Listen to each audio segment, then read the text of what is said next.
Going on, family? Peace, peace. Happy Monday, happy Monday. We made it, another Monday. We here, another Monday. Having a powerful sit down with my big sis, Sister Keisha. She should be coming on any minute now. But in the meantime, in between time, make sure that you subscribe to our YouTube channel, so that we can get our numbers up. If you hear me,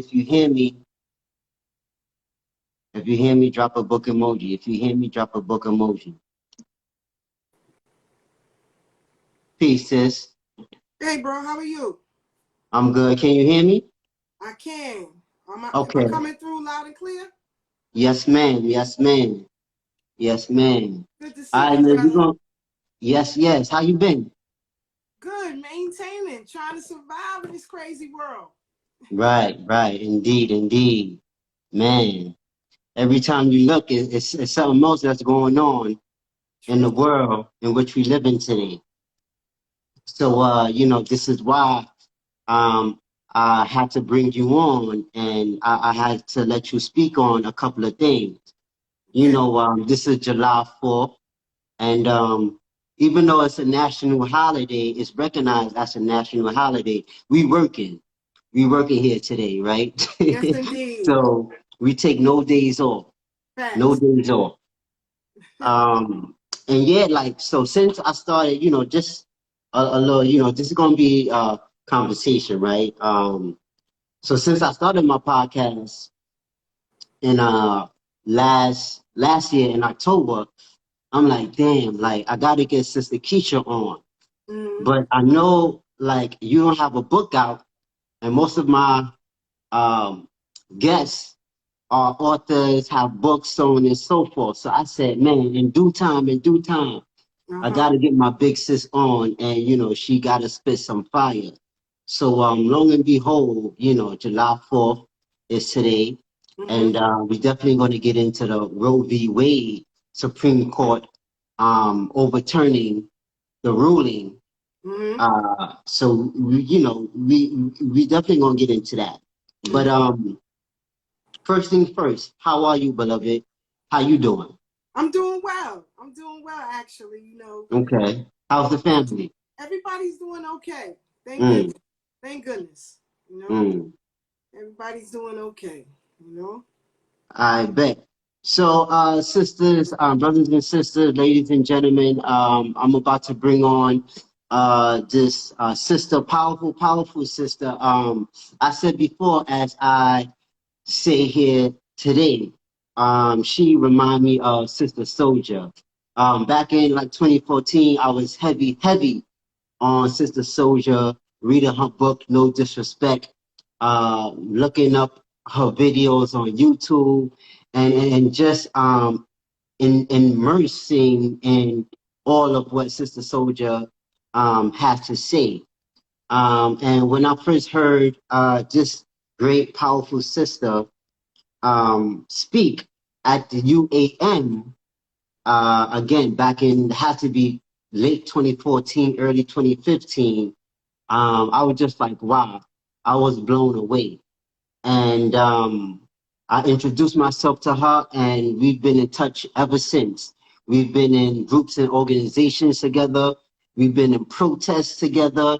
Like literally, we've been in many everything, meetings, right? Group meetings and so forth. So definitely, Sister Keisha, anyone who knows Sister Keisha knows that she's a ride or die. And I don't throw that word around loosely. Like literally, she will kill for her family. I know that for a fact, right? So without further ado, ladies and gentlemen, help me present to you Sister Keisha. Welcome, beloved. Welcome. Thank you for having me. Yes. Finally, you are on DTR 360 Books podcast, And hopefully, so this is the first, and hopefully it won't be the last. Mm-hmm. So let's get into it. Tell us about your upbringing. What was that like?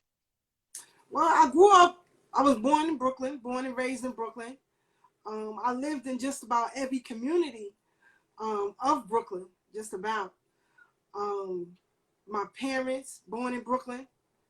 Um, you know, regular Brooklyn, life. Growing up in the 70s, the 80s, and the 90s, I was privy to be around um, long enough to know what a black community actually looks like. Um, Long enough to know um, what it is that we need to do as a people to retain what a black community actually is. So yeah, I've been into public service for our people since I was 12 years of age. Mm, I used to sit tenant patrol in the projects in Fort Greene. I was a member of the patrol guards in the elementary school that I went to. Um, Basketball team in junior high school, and just very all around active in my community. Like I said, since I was 12 years of age.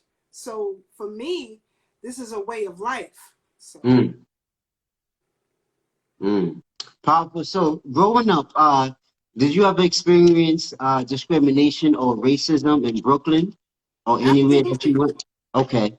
absolutely. I went to actually high school in Brooklyn. Well, all schools in Brooklyn, but in high school in particular, in the mid to late 80s in the area now known as Marine Park. Back then and even now, it is predominantly white neighborhood, in particular Jewish and Russian at that.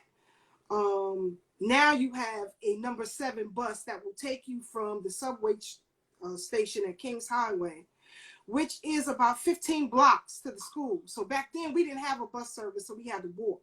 Wow. And so all of the black children or all of the black students were often harassed by the NYPD.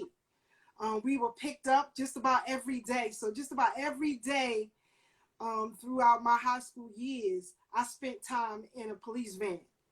So, Wow. and they only did that to us. We had issues with the Italians who would, jump the brothers or try to jump the brothers who were attending school at that time.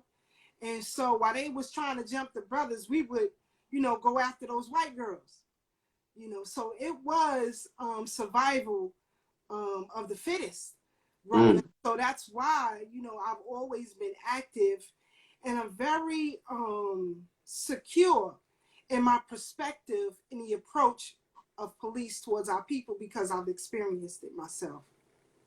mm, mm. So now, since you've experienced police, can I say police brutality? I don't know if that was a thing back in the 80s, right? You experienced definitely discrimination against the police force and so forth. Did that shape your outlook of the police in general? Of like, nah, they always targeting black people. I don't mess with them like that. So did your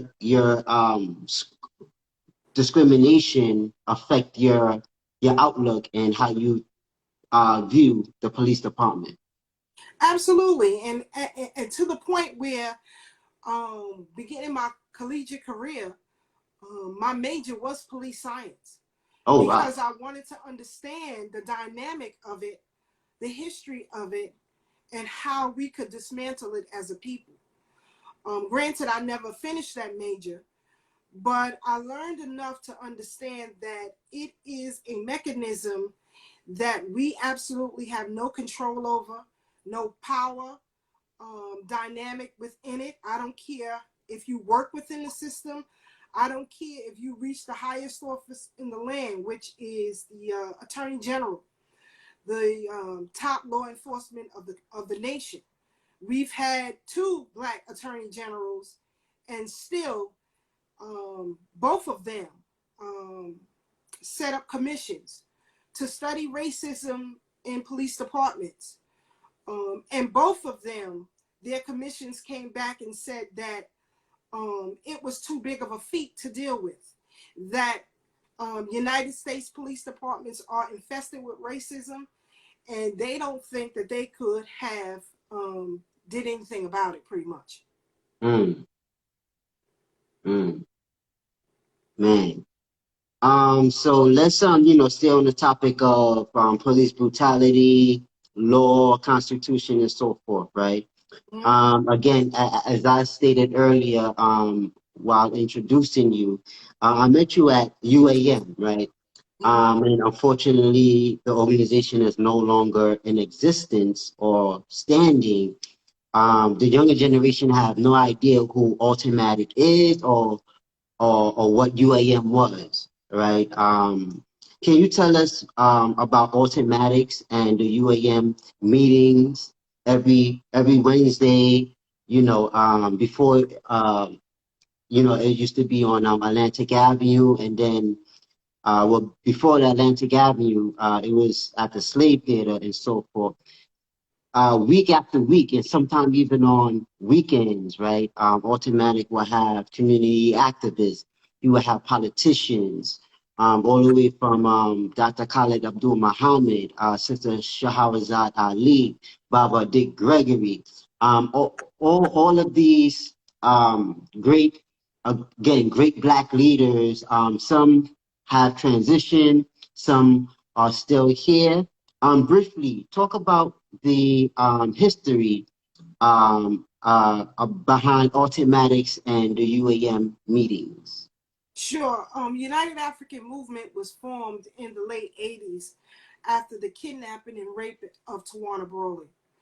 Um, it was an organization of community activists, lawyers, um, professors, and just everyday folks who wanted to do something about this rape that occurred in Wappinger Falls, New York. Um, as the organization began to grow in the late 80s, it swelled around the Central Park jogger case. And in Mm. fact, the United African Movement formed under its umbrella the Freedom Retreat for Boys and Girls because of what happened with the Central Park jogger case.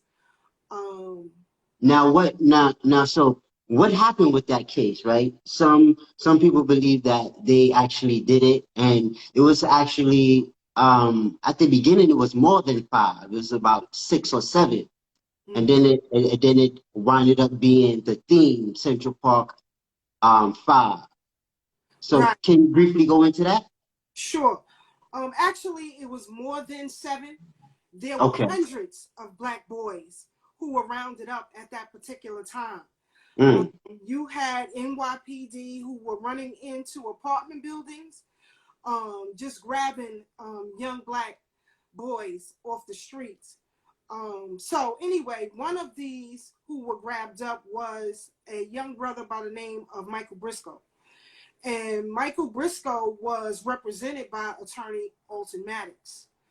He is the only one of the remaining seven who were held who did not do a day in prison because of the brilliant legal mind of Alton Maddox.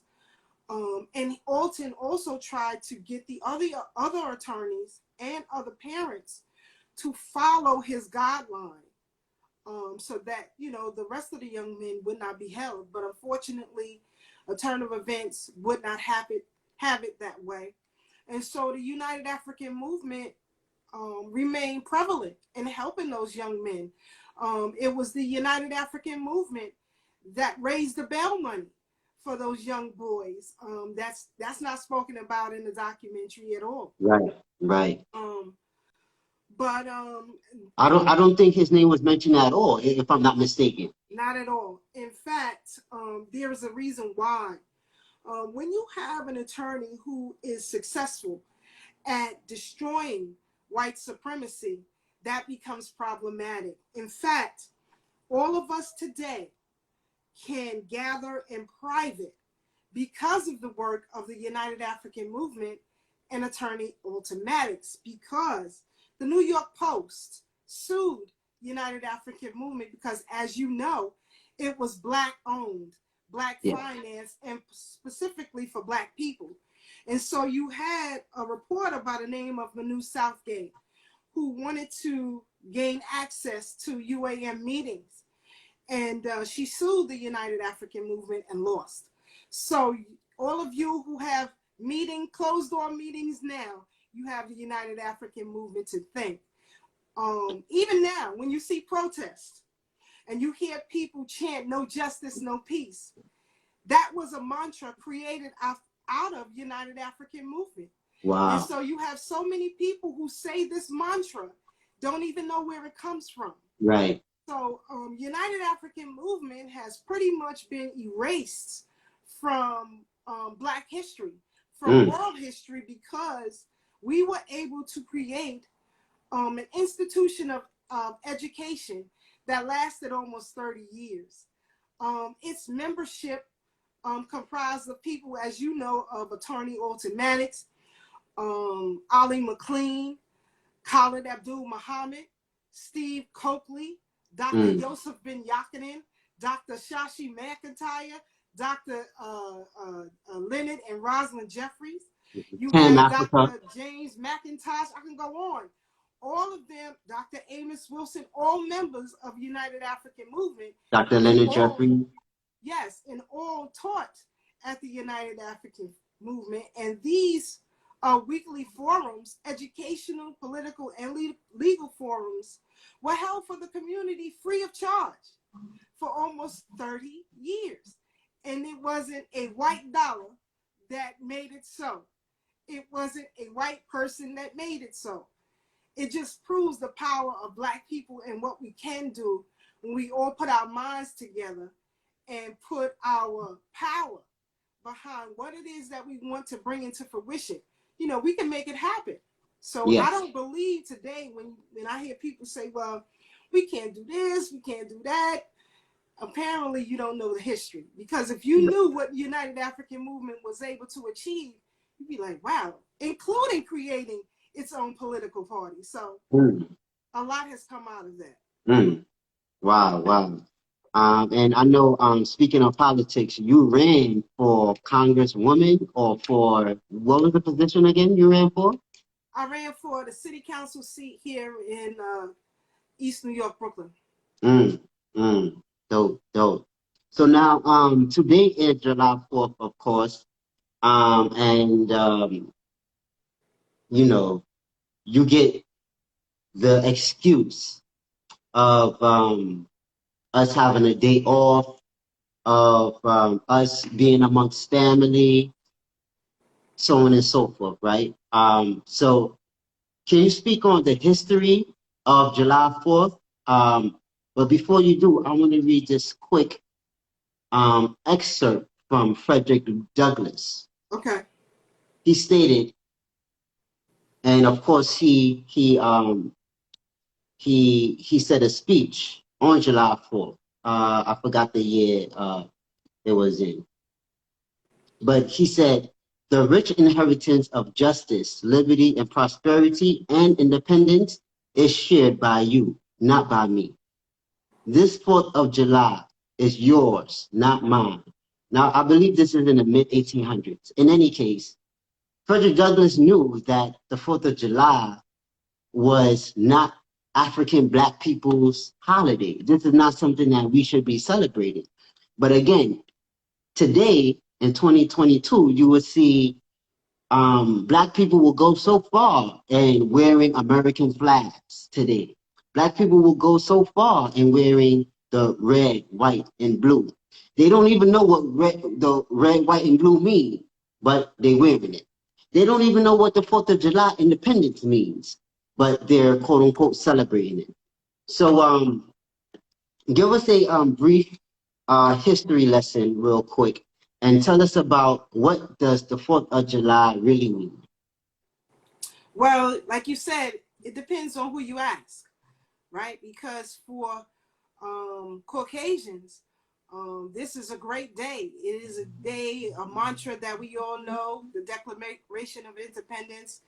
Its opening statement, we hold these truths to be self-evident, that all men are created equal, that are endowed with their creator and certain unalienable rights, and so on and so forth. But what it was a 28 count indictment against the king of England, of Charles, and the British monarch. But in doing that, writing this declaration, you had, I think it was 47 men who sat together to do this declaration. Of the 47, 34 of them were slave owners, right? So who are these men that you're talking about, right? Most of them were men of law. And that's something that I wish our people would study more. Right. Law, because it is the thing that controls everything that we do, politics and law.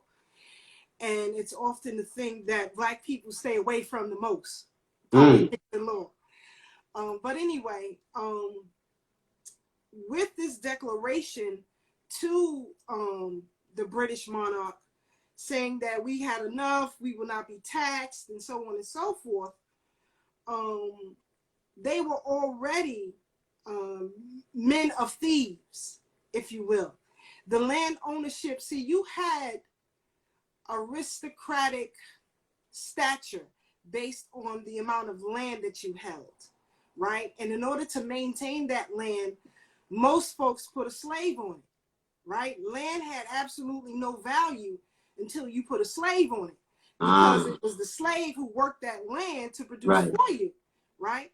So when I see our people celebrating the 4th of July, that's the way I like to say it, it just tells me that they lack a knowledge of not only their history, but U.S. history and world history. Right. And so that is where you and I and others like us need to come in and step in and not beat people over the head with it, but educate them in a way that is palatable to them, that they can accept this and see it for what it was. That's what Frederick Douglass was trying to say. Who is this 4th of July for? Right. I got the whips on my back to prove it. Right. That it doesn't include men. And in fact, 10 years later, yes, a decade later, the U.S. Constitution was drafted, right? And in that Constitution, they made it clear that we represented just 3/5 of a human. So how do you fraction off a human being? But you can if it's chattel. And it is still that doctrine today. We are still chattel. The number one incarcerated person on the planet is Black people. You are still the chattel. So they just changed the dynamic of the slave code. And because we are ignorant of the law, world history, and politics, we continue to be consumed by it. So when I see people out here celebrating, as you said, wrapped in the red, white, and blue, what do those colors mean? Francis Scott Key, who wrote the national anthem, that red, white, and blue, he was a major slaveholder. He was a lawman who fought on behalf of slave owners, to get reparations. So you have to ask yourself, why do I participate in things? Is it just reactionary? It could be traditional. Have the United States been victorious in its marketing campaign to keep our people ignorant, so that we can continue to be in servitude for them? Wow, man. Yeah, and it's crazy. I think Dr. Umar said something like this. He said that we would rather he said we would rather live in comfortable. So he said We would rather be comfortable living in slavery than to struggle to get our freedom or something like that. And it's true.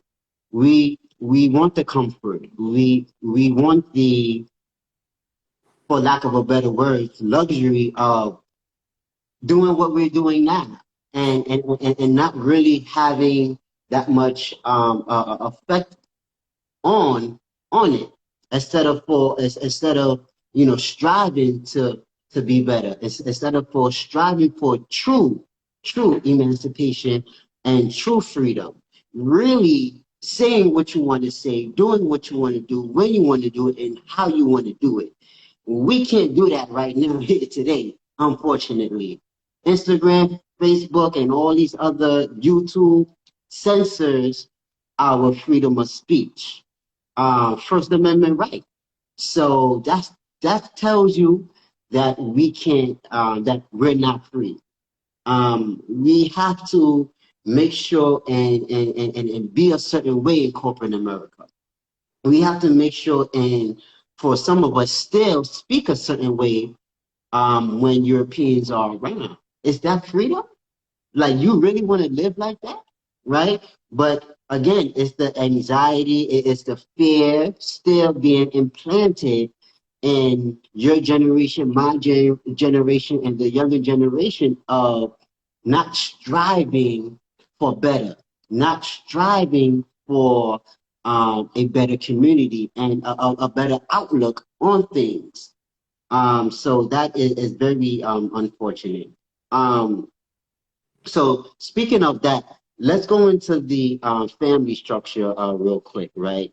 So as you said, speaking about your upbringing, the family structure was key. You seen a family structure that was together.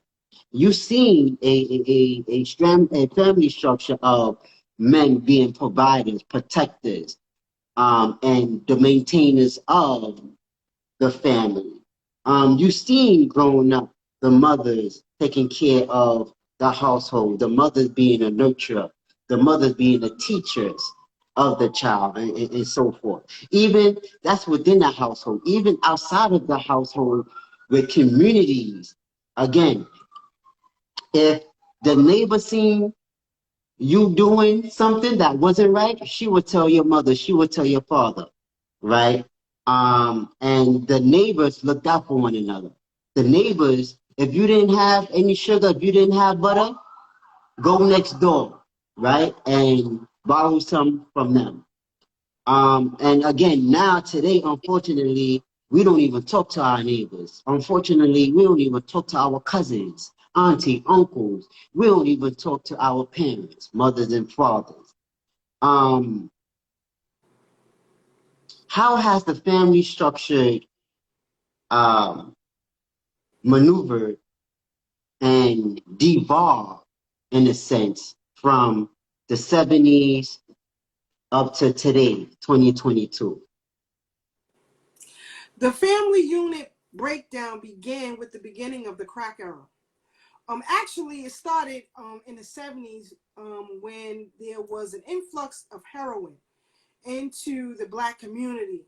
You have to remember in the 70s began the Black Power movement, right?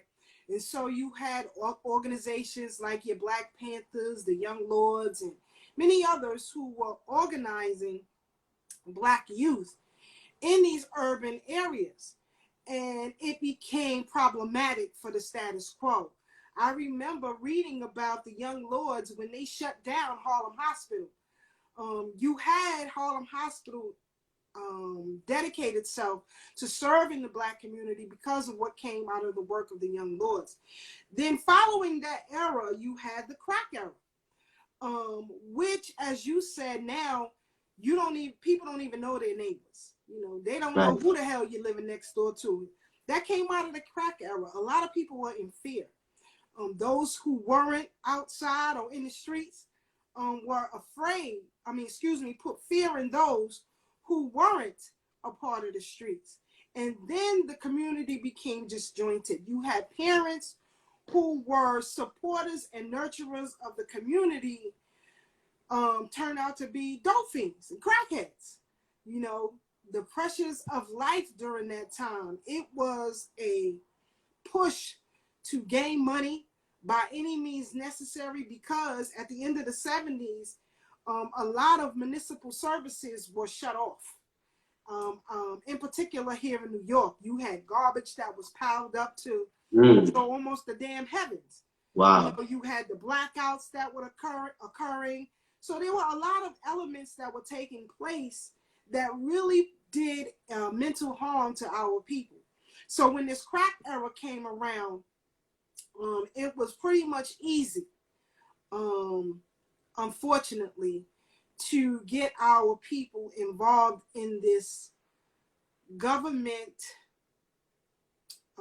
Let me say this right so that we are not in trouble here. But this government mandated genocidal program, because that's exactly what the crack era was.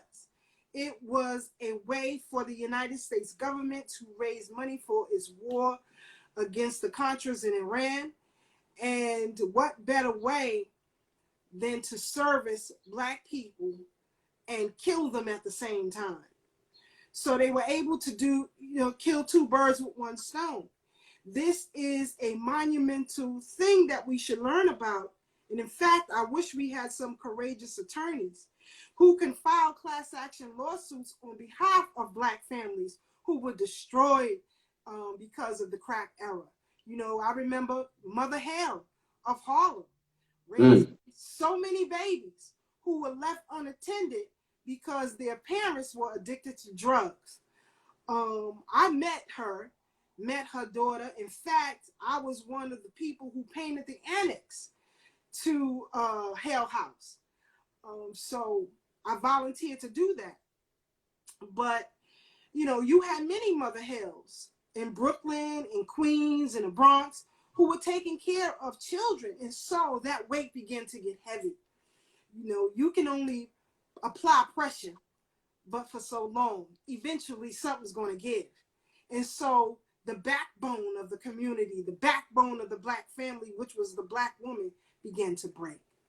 And so now we are dealing with the residual effects of a federally governmented, financed, planned, plotted genocidal attack on the Black family. So how can we get back to that family structure and family unit? Again, you know, the Baba Professor James Smalls, he said that the family structure is the first line of defense, right? So hence, if we have no family structure, if the family structure is dismantled, broken, and chaotic, then it's easy for programs, services, the government, politicians to go into the home and take what they want because there's no defense mechanism. How can we change that? And how can we start to build the foundation? Again, we need a foundation to build upon. How can we start to build a foundation of true, unrelenting, and undying love for the family? Well, first off, you have to be willing to listen. That's very problematic for a lot of our people. You got to be willing to listen. Number two, you have to understand that no one is coming to save you. Nobody. So we have to rely on each other. Number three, there must be a check and balances with community and family. I'll give you an example. I just buried my uncle, who was 82 My years condolences. Thank you. 82 years of age. He wasn't my grandparents' son. He married into the family. He married my aunt, my father's sister. They were married for 64 years, right? Wow. So I've never seen him raise his voice at my aunt. I've never seen him curse her. I've never seen him disrespect his children. In fact, when you know, you bring somebody around, they got to be approved by the family. You just can't be bringing any old body around. Now, you know, there is no checks and balances. You can bring anybody around. Nobody won't ask no questions. You know what I'm saying? So you have to be willing to listen and learn. So whenever I was around my uncles, you know, they would be in their little man corner or cave or whatever, you know, doing their thing. But I would spend hours with them, soaking up game. And so today, because we live in an automated or altered reality, if you will, with this virtual world, attention spans are quite short. And so it's very hard to hold someone's attention, make them listen, and then give them a solution to the problems that they had. The like you and I, Generation X, then you had millennials, then you had Gen Z, now you have the Alpha generation, right? Before us, it was the baby boomers and the silent generation. So you have to be able to pull from all of that to let you know what a community is, how to maintain it, and where it should go from here. We have to get back to an aggressive approach. Even in social media, you have to have an aggressive approach as it relates to the Black family. I don't give a damn if other people don't like what I'm saying. I'm not here to service you. If I don't service my community, I fail my family. That's my philosophy in life. Because you have a son. I have a son, a daughter, and a grandson, right? So if my son, my daughter, and my grandson are okay, but your son is not, that could be problematic. Exactly. That could be problematic. He has to look out for them. They have to look out for him. Right. You know what I'm saying? Now, if there was some shenanigans going on, you have to be dealt with. Point blank in the period. We don't owe anybody an explanation. And we have to get out of that narrative, that belief system that we have to worry about someone else's feelings. No, you don't. There is no law that tells you you have to worry about someone else's feelings. You have a right to disagree. Now, how other people raise their children and build their community, that's on them. But that don't work for us. We're the first family, the first people. We are the blueprint. Everybody else is an imposter or a liar. So we have to build back who we are. Again, you have to learn how to listen. And those of us in this virtual realm, in streaming platforms, educational platforms, you know, healing platforms, whatever, we have to be aggressive in our approach in dealing with social media. Because as you said, they censor a lot of things that we say. That wouldn't be so difficult if you understood legal language and political thought. It wouldn't be as difficult. You understand what I'm saying? So, again, all of you who do this work, it's your responsibility to be aggressive so that our community can be whole again. We also have to be willing to get out of each other's way, right? You do what you do, and I support you. I don't say, nah, you doing this wrong. You look crazy or whatever. Nah, you do what you do. If it's working for you and it's working for the people that you serve, then it is a good deed. You understand? We have to learn to work cohesively and not become problematic in doing that. You understand what I'm saying? Like, I am not a clinical therapist. I know nothing about that. I can't tell someone mentally what they need to do to heal themselves because that's not my expertise. I do know how to be quiet and shut my mouth and listen to those who do so. You understand what I'm saying? And if I can help them, then I'm going to help them so that their programs or whatever it is that they're doing become successful, not only for them, but for our people. So when you win, I win. That's the way I see life. If you losing, I'm losing. Right. You know what I mean? So even in relationships, brother. Talk about it. We have to learn, first of all, stubbornness will get you nowhere. It will get you nowhere. One of the reasons I see a lot of people can't maintain relationships is because you are caught up in your own emotion, you are caught up in your own belief system, and you are not willing to open your ears, your eyes, to hear and see other dynamics that can be great for you and your family. As long as it's not harmful to the community, I don't got a problem with it. I don't got a problem with it.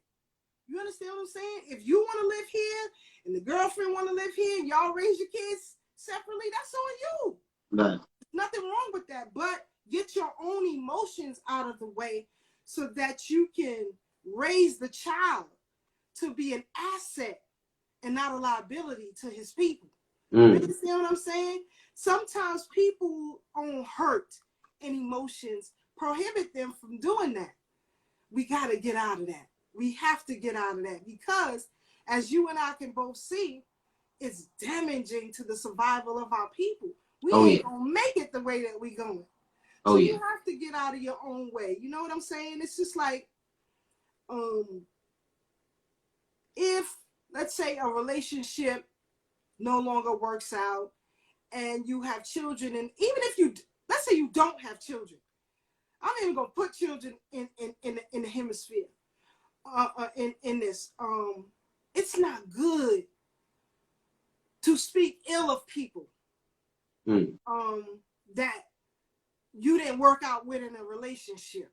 You know, if the person wasn't a dope fiend, a thief, or a murderer, or a child molester, let them go on with themselves. You understand? Their destiny awaits them. Don't worry about all that. You know what I'm saying? But when you see each other, hey, how you doing? You all right? Yeah, I'm all right. We good. You know what I'm saying? Some people can't even be cordial to one another. I see people break up. You can't even have a conversation. It's crazy to me. You didn't have a problem when you was laying together. Now you got a problem? Right. So was you lying then or are you a liar now? Which one is it? You understand? So we have to learn to get out of each other's way for the betterment of our people. We are all suffering out here. So again, like I said, if there ain't a rapist, a child molester, a murderer, dope fiend, or a thief, we ain't got no problems. You understand? It just didn't work out. You know what I'm saying? So that cohesiveness of brother and sister, we have to rebuild that. We really, really, really, really do. You know, I've had my aunts who may have dated men in the past and they moved on and married other folks or what have you, but we still cool with the exes. We ain't got nothing to do. They still family. Right. They still come around. They still family.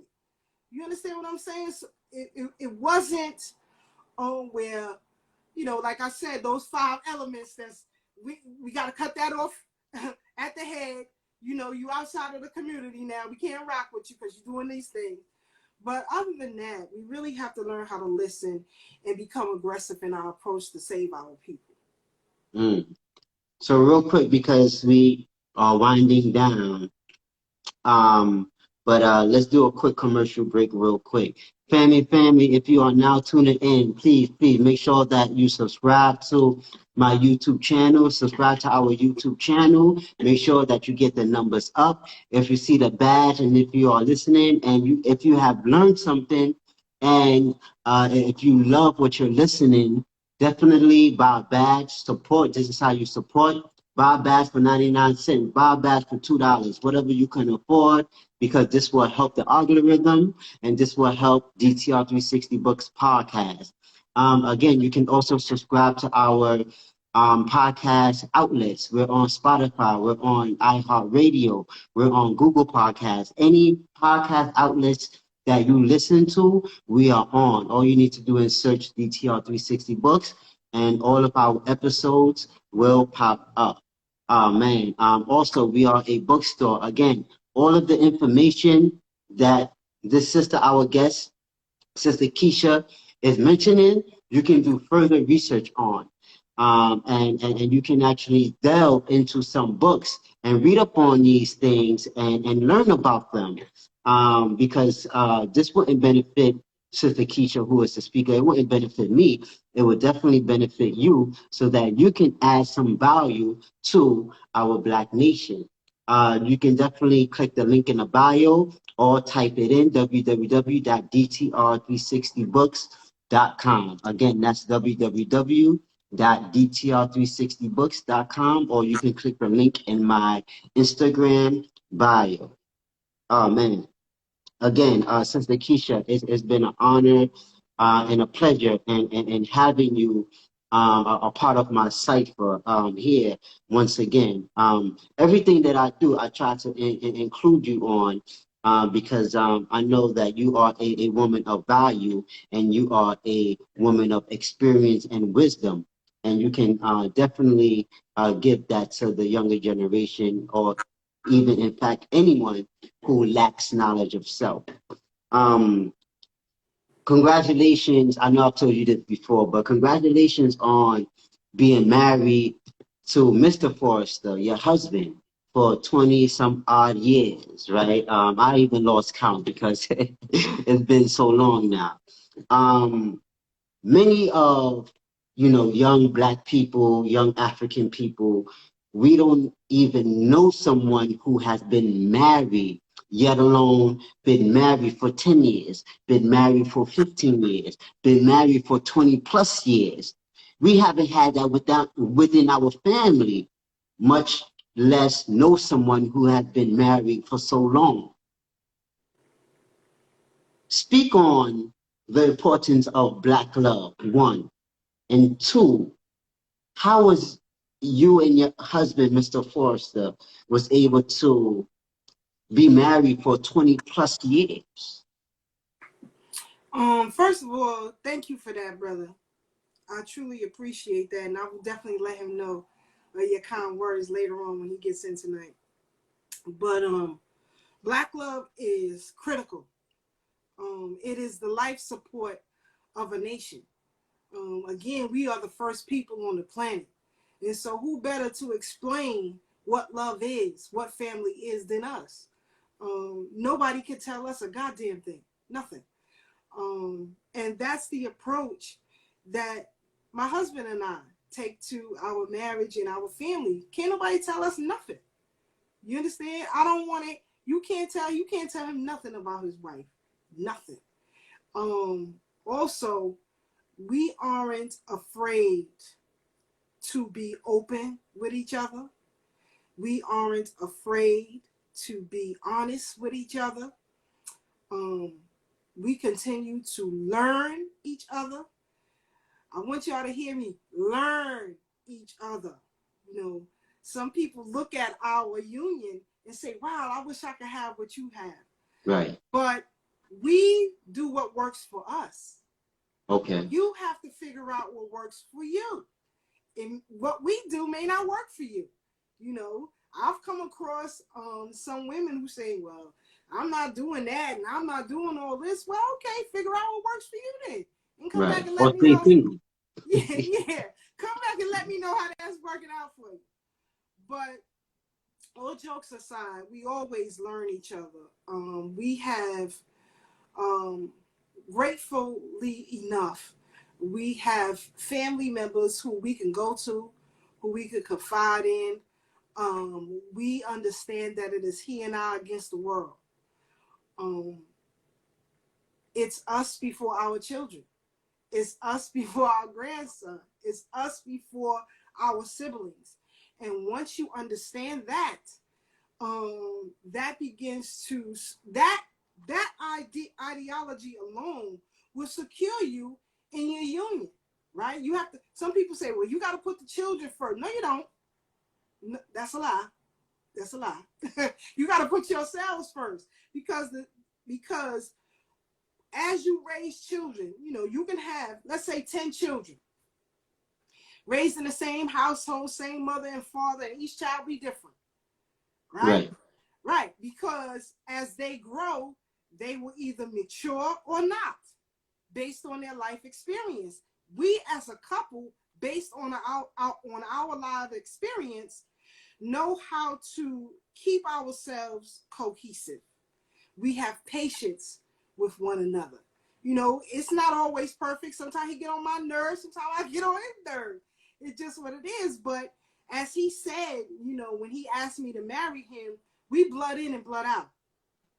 You know, he said, be sure, you know, I forget who wrote the song. I think it was Teddy Pendergrass.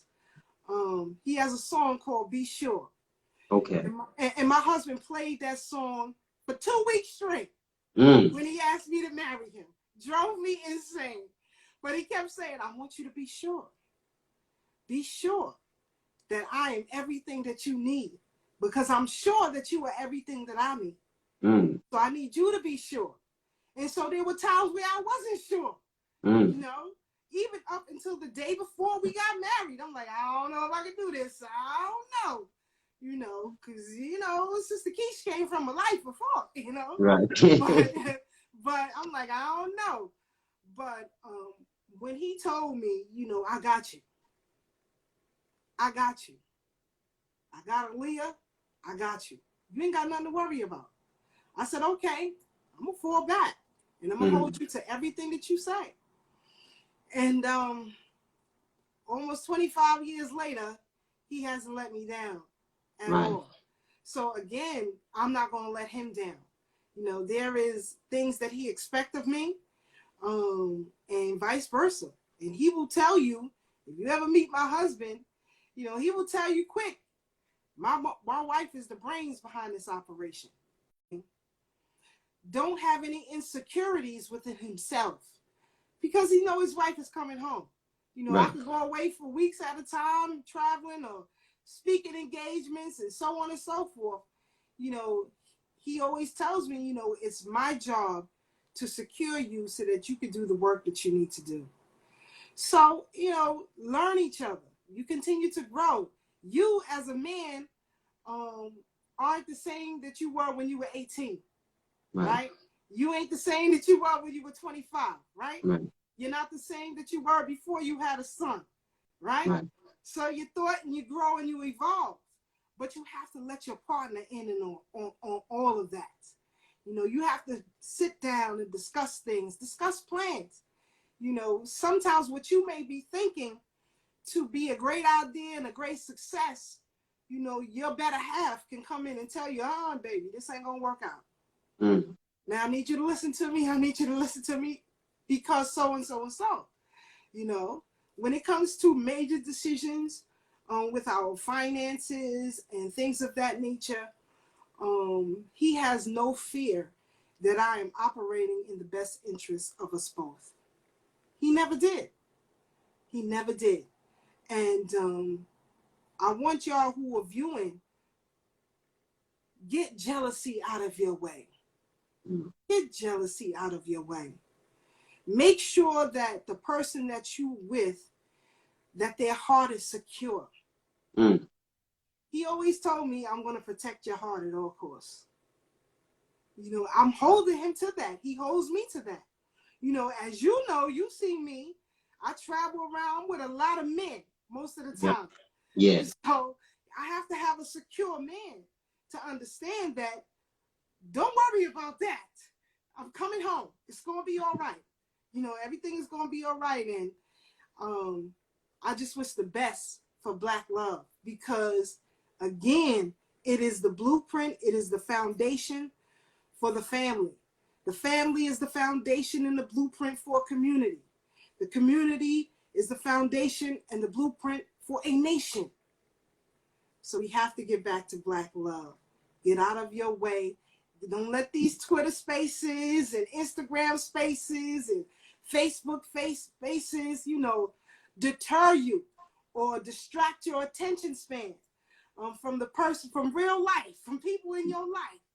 You understand what I'm saying? So I wish the best for Black love. I hope everyone can achieve that male, female, straight Black love. It is needed.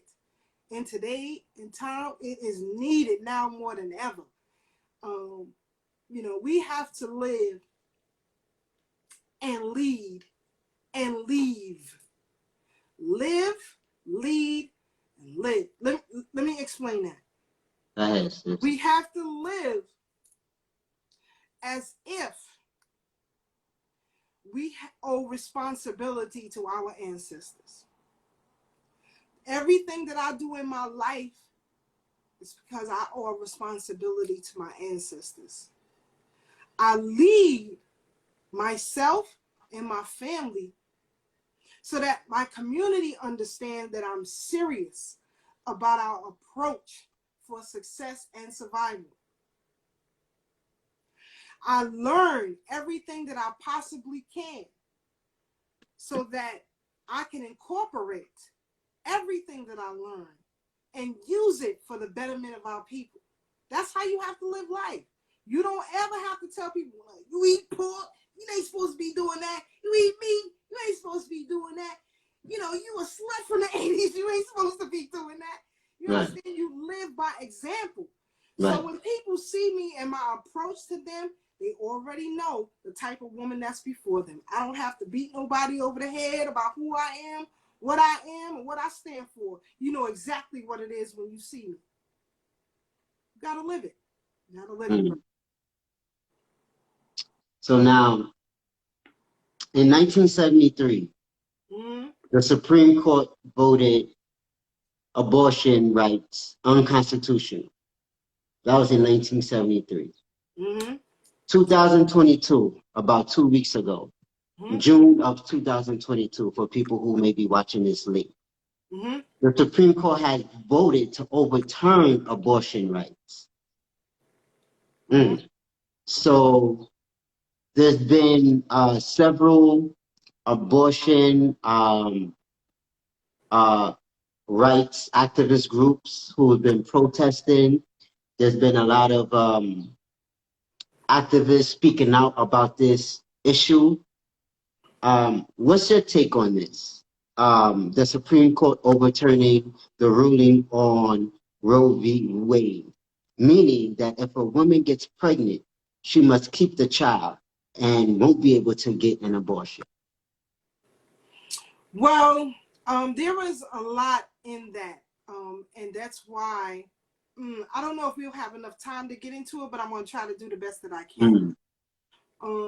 Going back to the beginning, 1969, Norma McCorvey, who is the plaintiff in Roe v. Wade, that is her real name, Norma McCorvey. In 1969, she wanted to get an abortion. I believe it was her second, maybe, pregnancy. You have to also remember that she is what was considered poor white trash at that time. She was conflicted in her sexuality. In fact, at the age of 10, she was caught kissing another girl. Wow. She was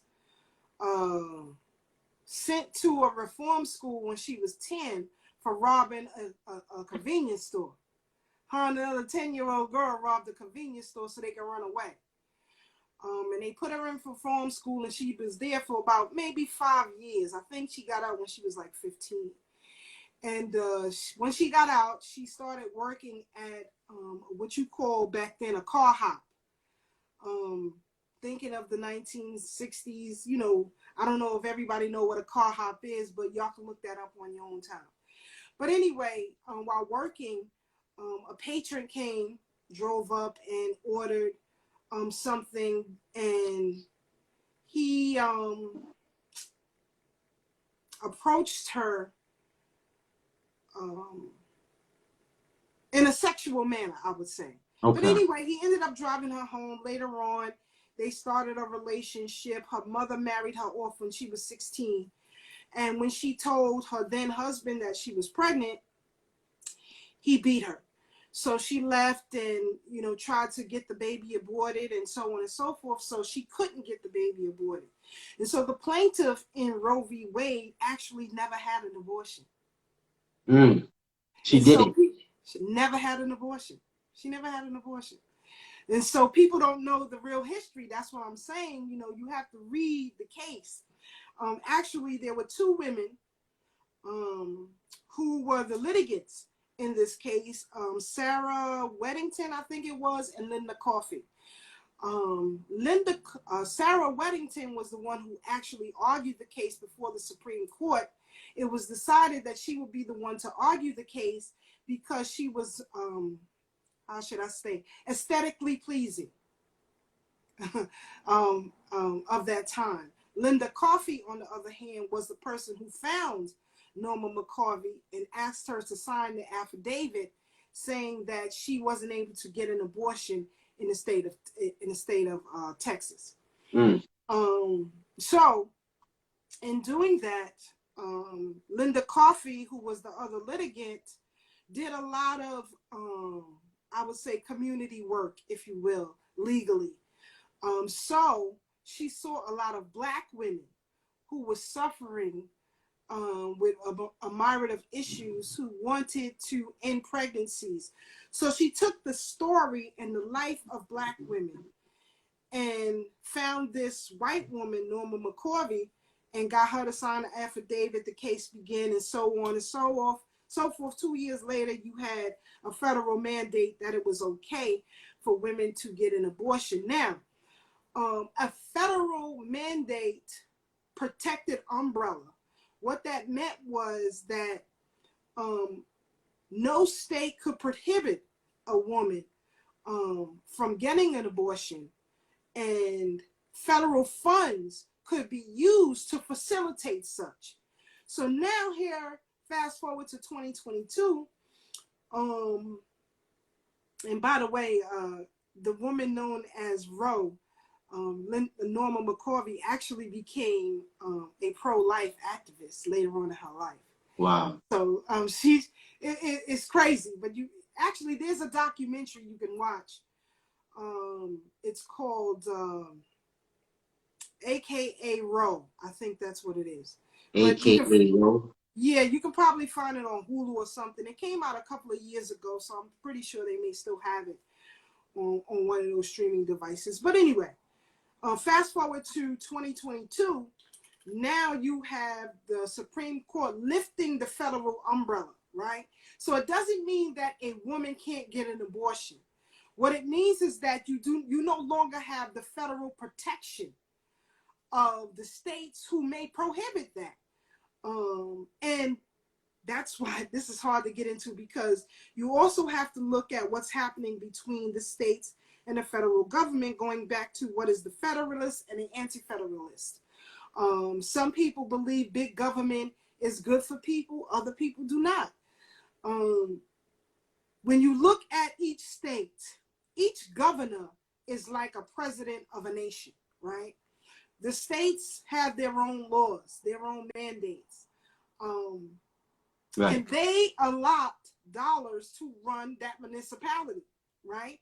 So now you have certain states, I believe maybe 23 of them, may not want to allot state tax dollars for abortion. They have a right to do that.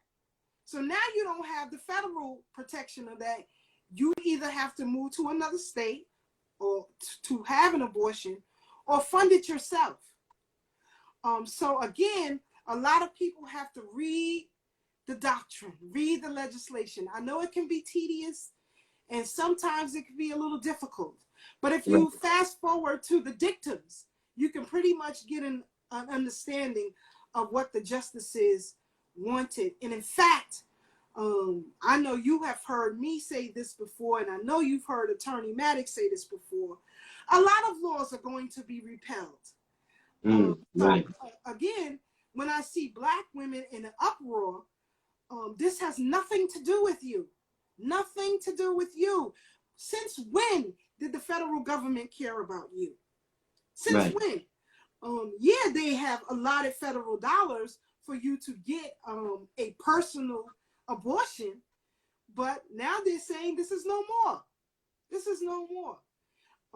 So again, it wasn't eradicating abortions. Okay. In certain states now, certain states like Texas, Georgia, you're going to have to prove why you need an abortion past a certain trimester. You may have to prove that. I don't think personally This is my person. Now that we've done with the legal apparatus of Right. what's happening here, personally, can't nobody tell me what to do with my body. Nobody. Because you do have women who aren't mentally capable of bringing life into this world. You have many women who go into psychotic breaks while giving birth.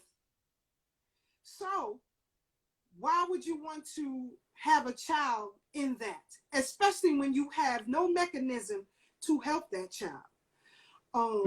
We as taxpayers also have a right, also have a say in all of this.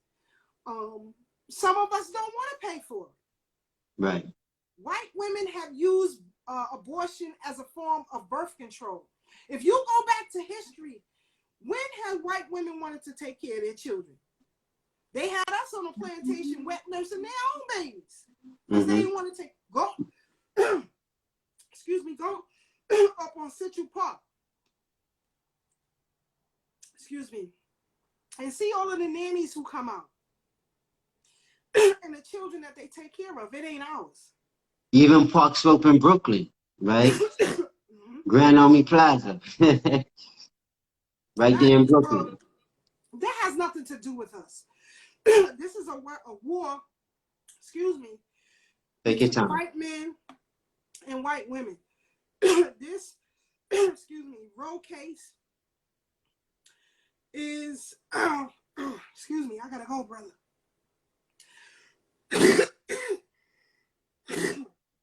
Excuse me.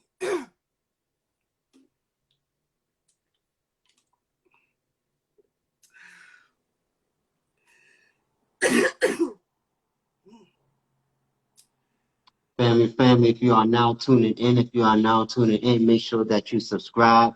Subscribe to our YouTube channel. Let's run those numbers up. Listen. If you have learned anything by listening to Sister Keisha here tonight, make sure that you follow her also. Make sure that you follow this sister. She is a brilliant mind. And again, if you are now tuning in and you want to view and listen to the whole interview, definitely go on our YouTube page, click the link in the bio, subscribe, and again, man, learn as much as you can learn, grow, and again, this is the time that we should be able to read, study, because just like the sister said, Roe v. Wade isn't the only Supreme Court ruling that will be overturned. So we really need to hone in and look at these Supreme Court rulings and see what they're doing. Okay, now is the Roe v. Wade. Let's see what these governments and politicians do next with these Supreme Court rulings. Go ahead, sis. I'm glad you said that because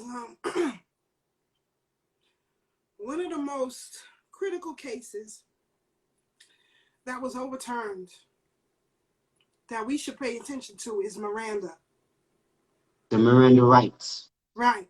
And right now, the Supreme Court has given a bigger cover to police departments where you cannot sue anymore if they do not Mirandize you. So we need to focus on what's important to us. This Roe v. Wade case was brought on by the LGBT community. Laura Coffey, one of the lead litigants in this case, was a representative of that community. Excuse me. We have to understand the particulars of that. Now, I would hope that our people will become more responsible when it comes to producing children. Right. This slut-like behavior that both men and women engage in, it has to stop. It has to stop because it's problematic. And, the white people in this country, their numbers are on a decline. And they figured out a mechanism to help their numbers rise again. This is a war. This is serious business. And while we get out and rah-rah our fists, read the case, understand the state that you live in, the municipality that you live in, prepare yourself. Because it's different for every state. So you're saying it's different for every state? Absolutely. Absolutely. Here in New York, you can still get an abortion. The state's still going to pay for it if you're not able to do so. So again, check where you live at. Don't get so emotionally controlled to the point where you can't see reason. They are doing it for survival purposes. Their numbers are on the decline. They have to do what they have to do to maintain and preserve the white race. What are you going to do to maintain and preserve the black race? You understand what I'm saying? Some people say that there is no black race. Okay. Read legal doctrine and tell me that. You can say all what you feel. I don't care what you read. The law still governs you. Read it if you think it's no black race. Read it. So, again, family, stay focused. Stay in tune with our brother here at DTR. Get those books that he has available for sale to you. Maybe you can form study groups where you reside in your own family, your own friends, to have study groups. Become active. Where you are, become active in your family. You have people who ain't even active in their family. You understand? You could go, listen, like I said, I lived in Brooklyn my whole life. Go back to the neighborhood. People can tell you who I am. If you can go back to somebody's neighborhood and they can't tell you who these people are, move away from them. You got a lot of imposters and a lot of frauds moving around. That also is damaging to the progress, political progress of black people. We have no business, and I'm going to say this loud and clear, we have no business choosing a candidate that has been pre-selected for us by either the Democrats or the Republicans. We have no business. People are in an uproar because they are not happy with the conditions that black people live in this country. And I say this all the time, and I get a lot of flack for this, but I can prove what I'm saying. I blame the voters. You all did this. You put these people in office to speak for you, to litigate for you, to advocate for you, to lobby for you. You did that. And some people say, well, if you don't vote, then such and such will happen. And our ancestors, that's not true. Right. When I hear people say, well, our ancestors, show me the doctrine. Go to the National Archives and show me the doctrine. You ain't going to find it. Our ancestors fought for the right to vote so that they can govern themselves. They were successful at governing themselves in the beginning and middle parts of Reconstruction. It was successful for them then.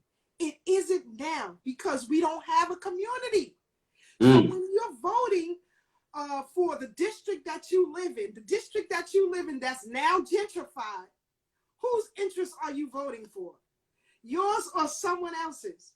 So there's a lot that I could go into. Again, we don't have the time for it. Right, right. Become politically aware. Become politically astute.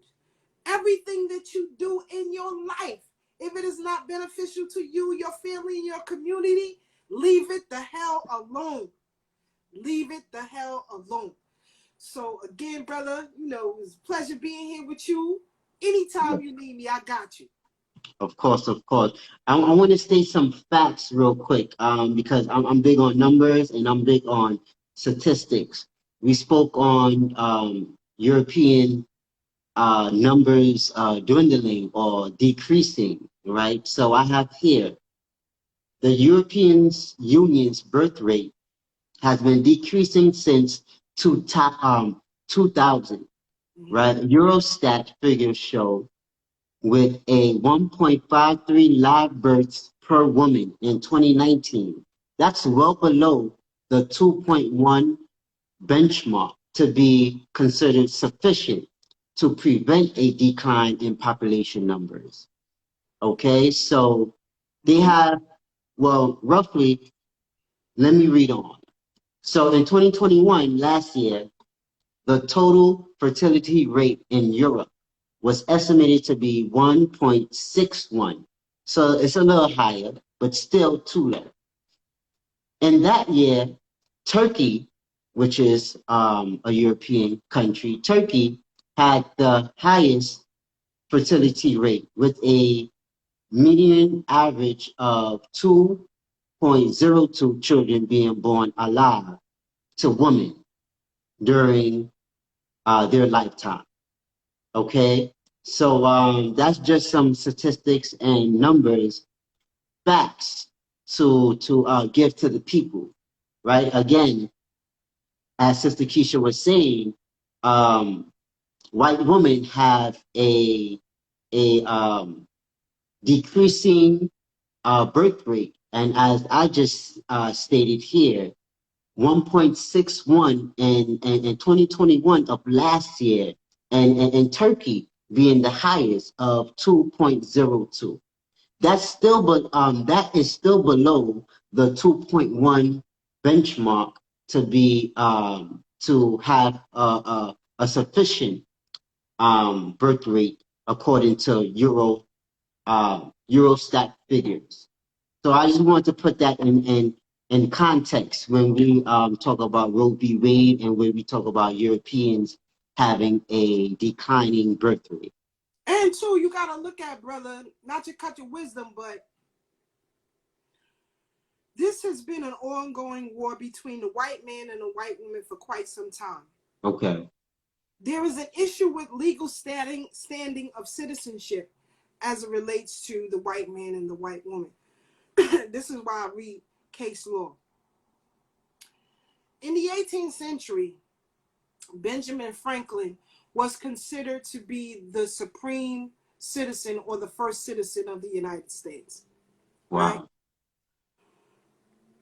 Legally, in Jamestown, Virginia, the first colony established, the first citizen was Virginia Day. So it was a white female. Again, this banter or this war between the white man and the white woman goes back to legal standing as to who were the founders and establishers of this nation. Even in enslavement, there was just as many white females as there were white males who were slaveholders. In fact, some of the most brutal slaveholders were white women. Mm. And so there was a book, wow, the author escapes me right now, but the title of the book is called They Were Once Her Property. Right. And in this book, the sister gives a great historical record of white women owning enslaved Africans. Even black. Go ahead, brother. No, the author to the book that you mentioned, Stephanie E. Jones Rogers. Right. So I would implore everybody, if you can, get that book and check it out. Maybe DTR could hook it up for y'all. Reach out. Yes. But anyway, there was an issue with their standing. You had a lot of aristocratic, powerful men. Again, remember I said the signers of the Declaration of Independence, one of the first drafters was Thomas Jefferson, right? And we all know his relationship with Solomon Hemings, but he still had his wife. And so there was an issue with that as well. And white women have always figured out a way how to use black women for their own purposes. And it seems today, in 2022, the same is still happening. Their fight is not our fight. If they want to fight with the Supreme Court, I don't want to see none of y'all out there protesting and picketing. If it comes down that it can benefit you, so be it. Let them fight their battles and we fight ours. This is why, as my brother laid out the numbers for you, you see now a myriad of commercial advertising with interracial coupling. Because even that mechanism, they are hoping to bleed us out. And if you don't think that is possible, I would ask all of you to check out a documentary called Rabbit Proof Fence to see how they bled out the African in Australia. Check it out. It's called Rabbit Proof Fence. This happened for real in real life. So they want to do it here if they can. Giving people of other ethnic groups who are less melanated white status. This is done all the time. Asian people have white status. Latin people have white status. Certain people, if you come from certain South American countries, white status. There is a book you could check out too, White by Law. You know, I don't make these things up. Right. You guys can check it out, you know, in your own time. But this is deeper than Roe v. Wade. There are a lot of tentacles involved here. And before you jump into the fire, know what the hell you jumping into and why you jumping into it. Is it going to be beneficial to you and your community, or is it going to be problematic? And I don't think black women had an issue with, or black men and black women, because if the man ain't taking care of the baby, yeah, you aborted it too. That's real talk. Real talk. We have to figure out cohesively what we can do legally and politically to protect ourselves. So as we see black businesses, and I'm gonna tie all this together, as we see black businesses growing now in this day and time across the country and across the world, how do we prevent another Wall Street from happening? Black Wall Street from happening, another Tulsa from happening, another Rosewood from happening, another Durham, North Carolina from happening, another Rosewood, Florida. Right. How do we prevent these things from happening again? We have to act politically differently. We can't win with a Democrat and Republican Party. If Roe versus Wade was serious business, I would see attorneys like Gloria Allred say that the federal government must make black women whole. They must make black women whole again. You are never at the forefront of it, only if it's beneficial for other folks. So family, I would hope that you take away from this a more courageous approach to how you interact in a political and legal system as it relates to our communities. Every fight ain't our fight. Certain things we don't belong in. And let's rebuild the black family so that we can have a black community and then proceed with a black nation. Indeed, indeed. Well, we will end on that note, family. Thank you so much for tuning in on this July 4th. Man, rain, sleet, snow, sunny, cloudy, holiday or no holiday. Again, we working. We take no days off. So thank you for coming in, listening, and sharing your energy with Sister Keisha and I. Again, I hope that you learned something. And if you are now tuning in, make sure that you go back to the beginning of the interview and you check it out. Click the link in the bio to subscribe to the YouTube channel. Follow the beloved Sister Keisha at K Fighter. That's at K Fighter. You can find Sister Keisha on Instagram. Her Facebook is Keisha Forrester. And am I correct on that? Yes. Or Sister Keisha Forrester. And again, let's continue to build. Let's continue to love each other. Let's continue to listen, as Sister Keisha said, and let's continue to be there for one another. Let's continue to learn, study some more, read, learn, study some more, And let's continue to earn. We can't forget about the economics as well. As Marcus Garvey said, economics is a part of our freedom. All right. So I thank you. I love you. Assalamu alaikum. Shalom, shalom. Hotep Islam. Alafia. Peace. Peace.